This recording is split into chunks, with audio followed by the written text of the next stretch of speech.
Hi creatives! Welcome back to the Creatives Pod. And today, we are joined by the one and only. Grabe siya. As in. Please welcome Sir Emil Los Baños! Woo! Palakpakan naman natin dyan, sir. Naka-ano ba yan? Anyways, okay, move ka lang dito, Sir Emil. Ayan, so medyo blooper siya, no, guys. But anyways, might be different from today, for today. Kasi initially, dapat nandito ako. At na nandito ako. So, baka nalilito kayo dyan. Anyways, today we are talking about the upcoming Dominitun event or Dominitun Festival, Dominitun event of MMA. So, Sir Emil, can you introduce yourself first?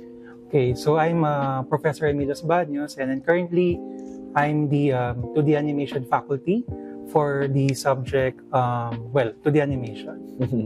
Ayan, so Sir Emil, we have an upcoming event named Dominitun. So can you tell us about the event? When did it start? Parang ano ba yung event na to? Para saan ba to? Just to give a background to everyone, I'm a animation graduate. So when I was in college in our school, we always have this animation festival. So parang I wanted to make it come to life. No? Why don't I bring it here in St. Dominic College of Asia? Yun nga lang, the difference is, yung animation festival namin, no, it took us at least a year to finish the film. Pero dito, I'm just inserting it in our subject to the animation. So, it's a celebration of Filipino animation. It's a celebration of creativity. And it's a celebration of our culture. Okay? So, nagsimula tayo with our Dominitun last year, 2024. So, it was the first season of Dominitun. And then, this first semester, we had another edition of Dominitun.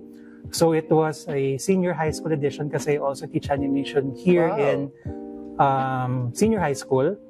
So, basically, today, this would be our third run of Dominitun. So, Dominitun 2025 Animation Festival. So, yun. So, basically, this is the second time that we're celebrating we're going to have the event as an MMA student. Yes, for higher education, this will be the second time. Second time. That's cool. You said, sir, na you're animation graduate. So, can you tell us about your knowledge? Like, are you proficient enough, or you're still at learning? Since I'm an animation graduate, so definitely, animation. So we've been exposed to many types of animation. So meron kaming, to the animation. Well, it's part of it, no? Na-experience ko din mag-traditional animation. I'm not sure if you're familiar with the animation disc. So we have an animation disc, tapos yung drawing niya would be traditional.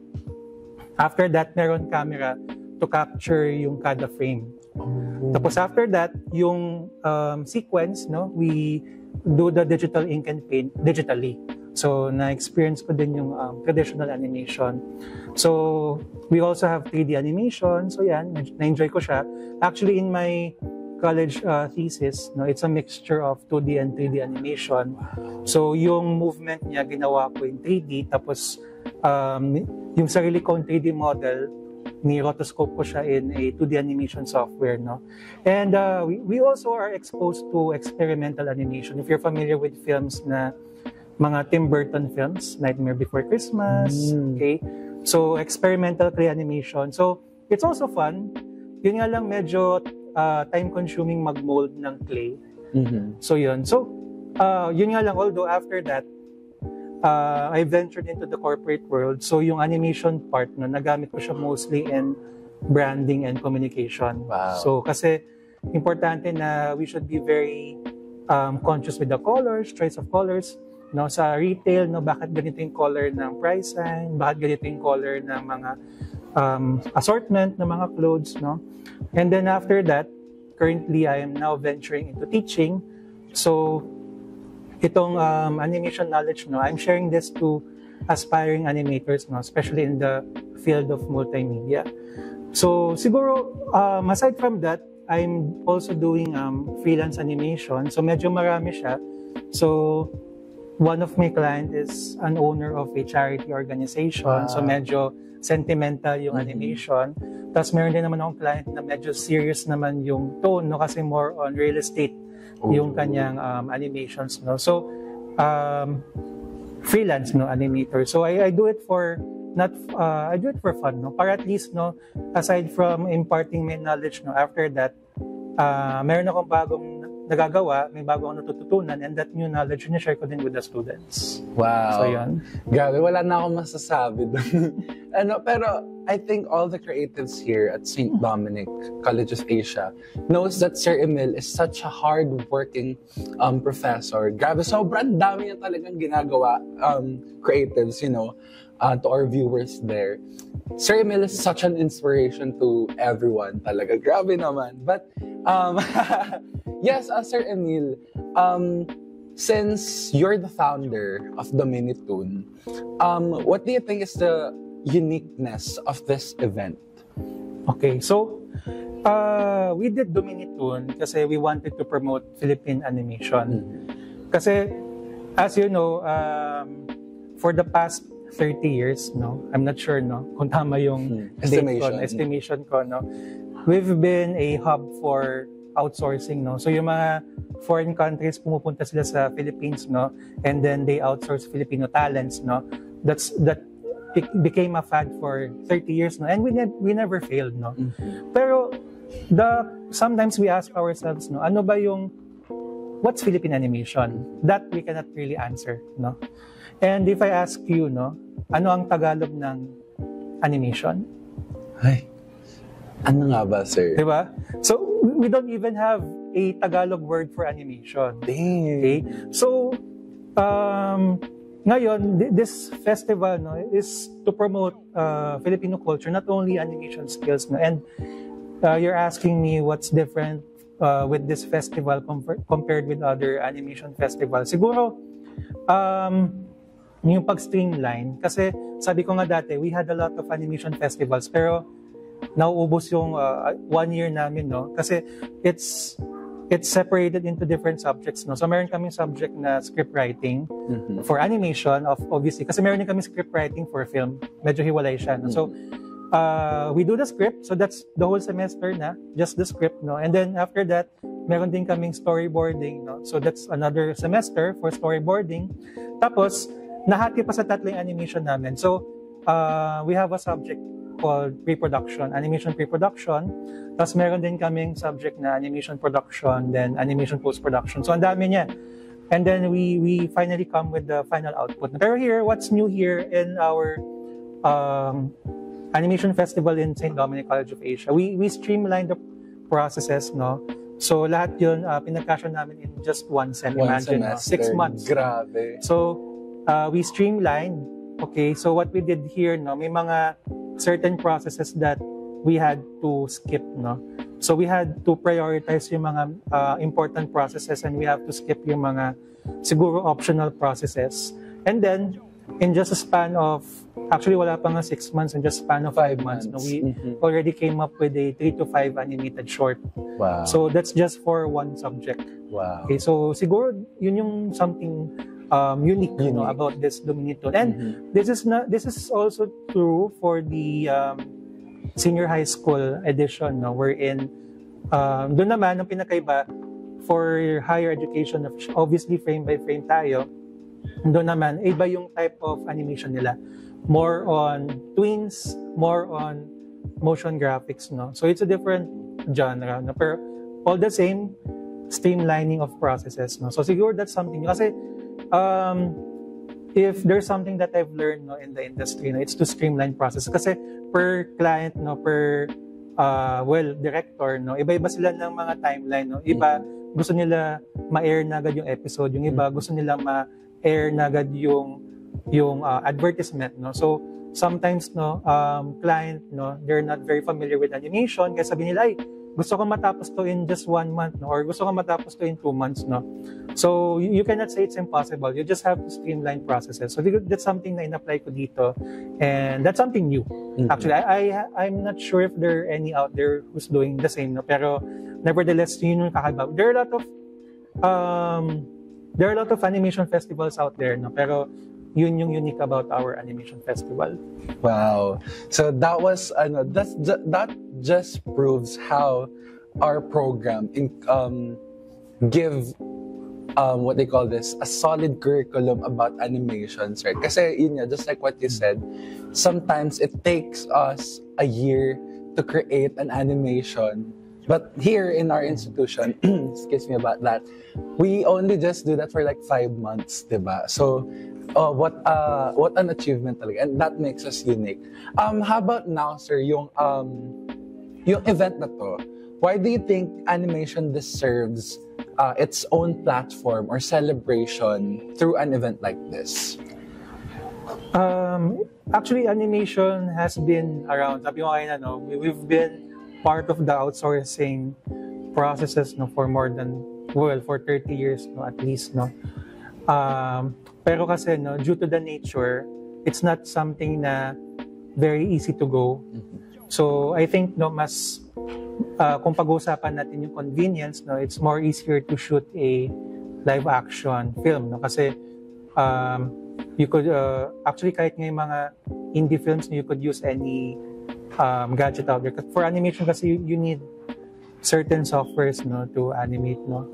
So, siguro, no, when we hear the word animation, no, yun yung experience ko, no, when I ventured into teaching, no. So, yung una ko nagturo hanggang ngayon, no, when we say animation, parang it's very daunting sa mga students. It's intimidating. Okay? Intimidating. Animation, siguro ang hirap niyan, no. We have a lot of things to do. Kailangan pa magkulay, kailangan mag-drawing, kailangan mag-trace, no. Ang daming kailangan gawin. Tapos on top of that, we still have to do post-production, no. Pero, I wanted to celebrate this art, no, kasi ako, no, personally, no, when I was a student, no, I've been very inspired, no, by a lot of animation festivals, no. So meron tayong local festival na Animahinasyon, okay? So we also have global festivals like Annecy ng Goblan in Paris, no. Actually, si Goblan is just one of the participants. Ang Annecy, it's a international film festival wherein yung mga big players from around the world, no, they go in there. So medyo na-inspire ako, no. And if you immerse yourself into animation, no, you will realize na it's not difficult, no. Madali lang siya. Actually, yung madali na part, it doesn't come from the technicalities, no. It comes from the parang leisure that you get from animating, no. Kasi it's fun animating, no. You should try animating. Yeah. So yun. That's true, sir. Alam mo, when we did our walk cycle, it's an animation, right? When I first heard about it, talagang na-intimidate ako. Parang, paano ko to gagawin? Paano ko tatapusin? But when I did it already, parang sabi ko, okay, fun pala siya. And it's not that really hard to do. It's just time-consuming at some point. But of course, the fun is there. Kasi of course, another lesson, another venture to explore, diba? Now, sir, as a professor, what excites you most on about seeing your students engage in this kind of activity or event? I think it's maganda dito is you get to experience real life industry challenges. Okay, kasi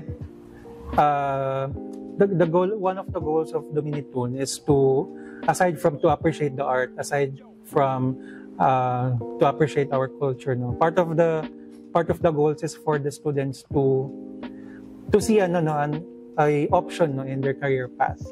And itong ginagawa natin, no, this is a good training kasi yung style po natin here in Dominitun is real life production group wherein you work in real roles, no, in the studio. So you experience real problems, okay? para pagdating doon sa industriya, alam mo na yung gagawin mo. So, sometimes I have to bear with it, no? There are certain challenges that we face, no? Actually, these are real-life challenges, no? Sometimes kasi mga challenges na na-encounter ng students, no? It goes beyond animation, no? Yung iba, nagkakaroon ng problem sa teamwork. So, meron silang group member na medyo may challenges, no, in certain aspects, no? Sometimes naman, resources, di ba? There are certain aspects, there are times na nakaka-challenge, no, na yung meron na resources no hindi mag-match doon sa goal na gusto nila mangyari, no. So medyo mataas yung goal, no. Tapos ito lang yung kaya natin. These are real life challenges, no. And I have mixed emotions, no, when I watch them kasi of course, no, sometimes I empathize, no, with the challenges na experience nila. But at the same time, I'm happy kasi I'm looking forward, no, after all of this, no, ano yung natutunan natin. And siguro, no, kasi ako nanggaling din ako with that stage, no, siguro, no, ang masaya dito is the satisfaction na makukuha mo after you finish the film, no. Ako din, no, I've experienced that, no. It's a very long journey, pero after the long road, no, ano yung makukuha mo, it's a different kind of satisfaction. It's something na hindi ko ma-explain through words, no. So siguro yun, no, the learnings, no, real life challenges, no, and of course, no, yung satisfaction that they get, no, from their hard work. Siguro yun yung the learnings, no, or enjoyment that they get, no. Okay, and ngayon kasi we are still, no, on the wala pa tayo sa festival proper, no. So hindi pa tapos, no, yung hindi pa tapos yung journey, no. So they just actually submitted their films, no. So tapos na. So ngayon would be the judging part, no. So we're almost there, no. So hopefully, no, I'm looking forward to seeing na they're satisfied, no, with what they have achieved, diba? So, yeah. That's right, sir. Now, looking ahead, how do you envision the Miniton evolving or like growing in the coming years?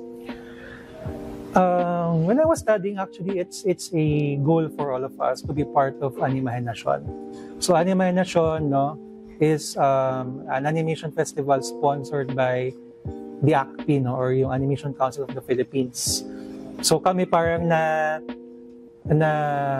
lagay na sa kultura namin na we always look forward to it, no. Yun nga lang, unfortunately on my part, no, after graduation, no, nag-work na ako agad, no? So I wasn't able to really focus much on Animahenasyon. So it's one of my regrets actually, no?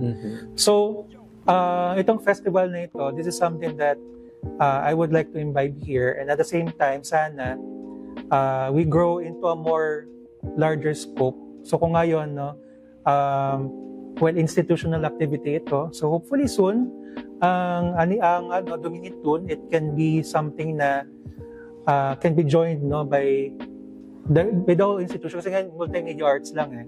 So, and then finally after that, hopefully it can be something as big as Animahenasyon, wherein it's something na you look forward, no, not only by SDCA multimedia arts students but also SDCA from other programs, no, tapos other schools as well, no. So it's a big dream ahead, no, pero hopefully we could come to that point, no. And at the same time, hopefully by that time, no, I'm not sure, okay, so hopefully magkaroon na tayo ng program na animation. We're not sure, no, okay, keeping my fingers crossed, no. Yes. I'm not sure, okay, pero sana manifest din tayo on that stage then soon, no, kasi it's a different kind of art, it's a unique art, no, yung animation. Wow, that's true, sir. And yun mo yun, multimedia arts, major in animation. Pwede ba yun, sir? But anyways, that's true, sir. Now, for the last question, what can you tell to our creators or to all our viewers right now, to all our listeners, on what to expect this on this year's Dominitun? This year's Dominitun is kinda unique, no? Yung unang season namin, no? So it's a test of skill, no? So ngayon, we're trying to stick to our cultures. We're going back to our cultures. Kaya this season, we stick, no, to our roots, no. If you will be watching our festival, so mapapansin nyo lahat ng mga films, no, they are deeply rooted in our societal challenges, no. Yung mga ano yung mga current issues na hinaharap na ating bansa right now, and what kind of story can you develop out of it, no? So siguro that's something na bago, no, compared to our previous season. And ngayon, we are more grounded, no, in our roots, no? So mas Pinoy siya, no, yung ano natin, no, para mas relatable siya. And of course, no, since I am hoping that itong mga entries na ito, no, they can may pasok na mga students in other competitions, no. So syempre we're going viral here. Sana, since these are Filipino grounded films, no, sana mas ma-promote din natin yung culture natin, na mas mag-viral siya. And siguro yun. Okay, so yun yung kakaiba, no, na ma-expect nyo this season. Alright. So, this Dominitune 2025 will be on May 10. Tama ba, sir? Yes, it will be on May 10. So, this actually, again, to give some background, this event actually is made or prepared by our second-year students also, who also did yung Dominacine natin, di ba? So, grabe talaga yung nila, yung passion and effort nila on making a film and at the same time an animation film. So, any message, sir, to our second year students na magpapakita na ng films nila on May 10? Siguro, no, sit back and relax, no, and hopefully you could also view yung other films ng inyong mga classmates, no. Actually, I would also like to thank, no, actually this is a mixed collaboration actually of different year levels, no. So I would like to thank actually the whole multimedia arts community, of course, with the guidance of our program chair, si Sir Lodi, no. And of course, this is actually a joint effort, no. So ibang year level yung gumawa ng teaser, no? Ibang level yung gumawa ng props, no? And then ibang year level yung mag-handle ng program. This is a team effort actually. This is really what we call a collaboration, no? A celebration of animation. That's true. Going back nga po sa first episode natin of The Creative Spot, sabi nga po ni Sir Lodi, yung collaboration ng community natin is something that should be abangan when you join our community. Kasi here in St. Dominic College of Asia, under the program of Multimedia Arts, everyone really works together. May it be about the events or even yung mga ganitong workshops, sabihin natin, mga seminars, ganun, sir, no? Kaya even actually mga professors natin, they really collaborate with the students. And kita nyo naman, no, on May 10, you're gonna see how Sir Emil collaborated with the second years, no, on how he handled their course. So, thank you so much, Sir Emil, for joining us today. It was really a good talk. Even na parang na-amaze na ako kay Sir Emil siya mga sinasabi niya. And yes, Sir Emil, I think that's much of it. May gusto ko pa bang sabihin sa ating mga future MMA students? Enjoy animation. But for now, manood po tayo ng Dominitune 2025 Animation Festival on May 10, Saturday. See you there. This would be by 1 o'clock p.m. Sa DRA Hall, at St. Dominic College of Asia. So again, thank you so much, Sir Emil, for joining us today. And to our viewers over there, again, if you want to watch these films, you may visit St. Dominic College of Asia's Facebook page to get a link, tama po ba, sir, for their tickets. And see you there, all right? And I think that's it. This has been The Creative Spot, and God.